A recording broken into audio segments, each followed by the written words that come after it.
સતત બદલાતા વાતાવરણ સાથે કેરીની આશા હવે નઠારી નીવડે તો નવાઈ નહીં. છેલ્લા થોડા દિવસોથી પવનો સાથે માવઠાની અસર વર્તાતા ખેડૂતોની ચિંતા વધી છે.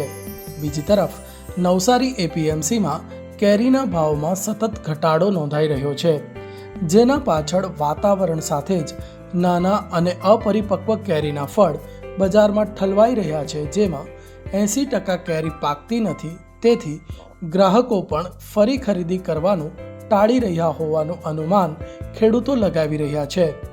જો કે 25 મે પછી કેરીનો સારો ફાલ ઉતરશે એવી આશા પણ સેવી છે. જ્યારે નવસારી એપીએમસીમાં કેસર કેરીનો પ્રતિમણ ભાવ 2200થી ઉપર હતો, જે ઘટીને 2000થી 2100 થયા બાદ છેલ્લા 4 દિવસોમાં રોજ 100થી 150 રૂપિયા ઘટ્યો છે અને હાલ કેસર પ્રતિમણ 1750 રૂપિયાએ મળી રહી છે. જો કે નીચામાં નીચો ભાવ 1500 રૂપિયા રહેવાનું નિષ્ણાંતો માની રહ્યા છે. ખેડૂતો માટે આ પરિસ્થિતિ વિષમ છે, પણ આ માર્કેટોમાં જે કેરીના વ્યવસાય સાથે જોડાયેલા છે, ધંધાદારી માણસો છે, એઓ ઉપભોક્તા એટલે ખાનારનું હિત જોતા નથી, એઓ પોતાનો હિત જોઈ છે. એટલે બજારમાં બધો કુમરો માલ લાવીને ડમ્પિંગ કરે છે.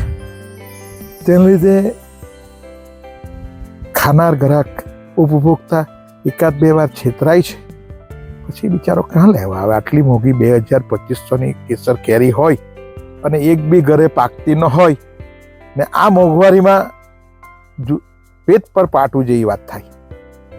એટલે લોકો ખરીદતા જ નથી, એટલે ભાવ અત્યારે બેસી ગયા છે. એ વાતાવરણના હિસાબે થોડુંક અત્યારે વરસાદના માવઠાની બી આગાહી થયેલી છે. ખેડૂતો પણ કેરી થોડીક ઉતારવાની ઝડપ કરેલી છે.